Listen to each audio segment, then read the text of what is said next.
हम रविदास जी जो संत थे, प्रधानमंत्री तुरंत बजट के बाद वहां जाकर उनके जन्मदिन पर गए, अनुसूचित जाति के महान संत को हम श्रद्धांजलि देने के लिए। वैसे जात न पूछो साधु की, पूछ लीजिए ज्ञान। तो हमने जात पात पर विश्वास नहीं करते, लेकिन इस बात पर वो गए हुए थे। लेकिन उनको अगर एक बात का दुख था, वो अगर 30 तारीख है, मार्टर्स डे है, महात्मा गांधी की हत्या हो गई, सबको दुख है। कोर्टों ने फैसला कर दिया, माननीय हमारे नेता नड्डा साहब ने सारा विस्तृत कर। लेकिन मैं कहना चाहूंगा कि हत्या कब हुई? महात्मा जी ने कहा था कि भारत का विभाजन मेरे शरीर के टुकड़े होने पर, मेरा शरीर कटने पर होगा। लेकिन कांग्रेस पार्टी ने उनके जीते जी पाकिस्तान भारत का विभाजन स्वीकार करके उनके विचारधारा की हत्या कांग्रेस ने करी। यह मैं कहना चाहता हूं। आज विचारों की हत्या करें, किस विचारधारा की हत्या करेंगे आप? वो बोला उसका, अब आप वो काम बचा हुआ काम अब अपन को पूरा करना, गांधी जी का निभाई अपन ये काम पूरे करेंगे। अब मैं दूसरी बात कहता हूं कि ये क्या बनाना चाहते हैं। हमको बनाने का 3 बार भारत के महामहिम राष्ट्रपति चुनने का मौका मिला। पहली बार मिला तो एपीजे अब्दुल कलाम साहब को किया, वो मुसलमान। फिर मिला तो रामनाथ जी कोविंद को किया, शेड्यूल कास्ट के थे। और फिर मिला तो आदरणीय श्रीमती द्रौपदी मुर्मू जी को किया, वो शेड्यूल ट्राइब थे। ये विचारधारा हमारी तो साफ है। फिर मणिकर्णिका घाट को लेकर वो कह रहे थे, अरे मणिकर्णिका जहां भगवान मां पार्वती की मणि गिरी थी, उसको अगर भव्य स्वरूप प्रदान कर रहे हैं तो उसमें समस्या क्या आ रही है? फिर उन्होंने हमारी विचारधारा को कहकर क्या, ये आरएसएस की विचारधारा क्या? मैं बहुत साफ कहना चाहता हूं, मैं आरएसएस का आदमी, 72 साल से स्वयंसेवक हूं आरएसएस। और हमारे यहां क्या कहा है? नमस्ते सदा वत्सले मातृभूमि। सबसे पहले हमने मातृभूमि को नमस्कार किया। फिर हमने कहा त्वदीयाय कार्याय बद्धा कटियम, हम तेरे कार्य के लिए कमर कसकर खड़े हैं। फिर कहा पतत्वे सकायो नमस्ते नमस्ते, यह शरीर जो है तुम्हारे काम आए, आपको बार बार नमस्कार है। और अंत में कहा परम वे भवन ने तुम्हें तत्स्वराष्ट्रम, मेरा राष्ट्र परम वैभव के शिखर पर पहुंचे। तो ये 2047 में जो आत्मनिर्भर परम वैभव की बात करनी है ना, उसकी प्रार्थना तो हम 100 साल से कर रहे साहब। इसलिए सदी तो पूरी हमारी बीत गई। तो मैं दूसरी बात करना चाहता हूं कि कुछ एक यहां फेडरल सिस्टम की बात हुई बार बार। माननीय त्रिचू शिवाजी नहीं है, उन्होंने बार बार कहा हिंदी के नाम लेकर और नाम लेकर कि फेडरल है, कोऑपरेटिव फेडरलिज्म है। भाई भारत के फेडरलिज्म को समझना बहुत जरूरी है। वो समझ ले अच्छी तरह से। भारत, ये जो हमारे अलग अलग राज्य हैं, इनका मिलाकर संघ नहीं है। अमेरिका के 51 जैसे राज्य अलग अलग, उनका मिलाकर संघ है। यह भारत का संघीय विधान नहीं है। माननीय उपसभापति महोदय, आप तो खुद विद्वान है, एकीकृत संघ है भारत का। किसी दूसरे देश का जो फेडरल सिस्टम है, उसमें केंद्र को राज्य की सीमा बदलने, नए राज्य बनाने का अधिकार प्राप्त नहीं है। भारत का यह संविधान है जिसमें यह अधिकार केंद्र को प्राप्त है। और इसलिए भारत एक एकीकृत संघ है, वो राज्यों का मिलाकर संघ नहीं है। यह बात डीएमके के नेता को अच्छी तरह से समझ लेनी चाहिए।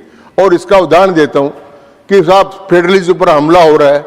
फेडरलिज्म पर हमला कब होगा संघवाद पर? क्या केंद्रीय सूची, राज्य सूची, समवर्ती सूची, तीनों सूचियों में आज तक भारत सरकार ने कोई परिवर्तन नहीं किया, कोई संविधान संशोधन नहीं किया। कहां से अधिकार ले लेंगे? और अधिकार अगर लेने की बात है तो आज डीएमके के बंधु नहीं है, वो सुन लें। 1976 में जो 42nd amendment of the constitution हुआ था, उसमें राज्यों के अधिकार खत्म करने की बात की गई थी। और उसमें डीएमके उस समय कांग्रेस के साथ थी, आज भी साथ है। इसलिए वो काम उन्होंने किया। शिक्षा समवर्ती सूची में नहीं थी, राज्य की सूची में थी। उस समय समवर्ती सूची में डाला गया था और बहुत से काम हुए थे। इसलिए मैं कहना चाहता हूं कि उस समय का जो बात करना है वो अनुचित है। और अब मैं दो बातों को ध्यान करना चाहता हूं। भारत के प्रधानमंत्री के लिए संस्कृत का एक श्लोक है, वो मैं आपको पढ़ दूंगा, आपकी इजाजत होगी तो। उत्थाय भारत भूमिम विश्वे शिरोभूषणम धैर्येण ज्ञानम संपन्नान बोधयते प्रभुता।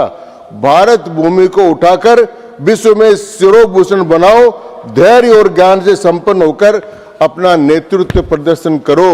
ये धैर्य और ज्ञान से प्रेरित होकर कल जो रात को ट्रंप के साथ समझौता हुआ, मोदी जी ने इस श्लोक को चरितार्थ कर दिया। और दूसरा उसी प्रकार का, मैं उस पर नहीं जाऊंगा, वो बजट का है, लेकिन ये जो मदर ऑफ डील्स हुई है, तो मैं आपके तो कंप्लीट कर दूं। मदर ऑफ डील्स जो हुई है, उस डील्स के बारे में, और अंत में मैं, जो आपने इतना सा समय दिया है, तो मैं ये कहना चाहूंगा कि अगर चर्चा करनी, समय पार्टी देती, हम पालन करने का अनुरोध करते हैं। तो मैं कहना हूं कि चर्चा अगर करनी थी तो ये चर्चा करनी थी आपको कि 25 करोड़ लोगों को गरीबी की रेखा के बाहर निकाल दिया। चर्चा करनी तो ये करनी थी कि 95 करोड़ लोगों को सामाजिक सुरक्षा के दायरे में लेकर आ गए। चिंता करनी तो यह करनी थी कि 6,75,000 करोड़ डायरेक्ट ट्रांसफर में रुपए चले गए लोगों के पास। चर्चा करनी तो यह करनी थी कि 4 करोड़ पक्के घर बनाए और 32 साल में सिर्फ 1 लाख बने। ये सारा काम जो किया, ये काम है भारत को 2047 को परम वैभव पर ले जाने के लिए। और इसके लिए मैं माननीय प्रधानमंत्री मोदी जी का अभिनंदन करते हुए, धन्यवाद, मैं इस प्रस्ताव का समर्थन करता हूं। धन्यवाद बहुत बहुत। माननीय श्रीमती रजनी अशोक राव पाटिल जी, 15 मिनट। उनका टाइम क्यों इतना काट दिया? धन्यवाद सर। रजनी अशोक राव जी, माननीय जयराम रमेश जी, आप बड़े अनुभवी हैं, एक तो सीट से बैठकर बोल रहे हैं, पर मैं आपकी बात को गौर से सुन रहा हूं। टाइम आप लोग देते हैं, पार्टियां, मेरा काम है सिर्फ पालन कराना। Please please please. माननीय सभापति महोदय, सबसे पहले तो मैं महामहिम राष्ट्रपति जी के अभिभाषण पर मुझे बोलने का मौका दिया, इसलिए आपका और मेरी पार्टी का धन्यवाद अदा करती हूँ। राष्ट्रपति का अभिभाषण केवल सरकार की उपलब्धियों की सूची नहीं है, बल्कि देश की वर्तमान स्थिति, चुनौतियां और भविष्य की दिशा का दर्पण भी होना चाहिए। दुर्भाग्यवश इस अभिभाषण में देश की जमीनी सच्चाइयां और आम जनता की पीड़ा का समुचित प्रतिबिंब दिखाई ही नहीं देता। यह भाषण देश की वास्तविक स्थिति की नहीं, लेकिन सरकार की आत्मप्रशंसा का एक दस्तावेज बन गया है। यह सदन केवल औपचारिक तालियों के लिए नहीं है सर, यह सदन 140 करोड़ के देश की जो जनता है, आबादी है, उनकी आवाज है। राष्ट्रपति महोदय का अभिभाषण संविधान में के गरिमा में होता है, पर उसकी विषय वस्तु सरकार की नीतियों का प्रतिबिंब होती है। आज समस्या ये नहीं है कि भाषण में क्या कहा गया, लेकिन समस्या ये है कि इस भाषण में क्या नहीं कहा गया। और इसी अवसर पे मैं बताना चाहती हूँ कि समस्या ये है और ये भी है कि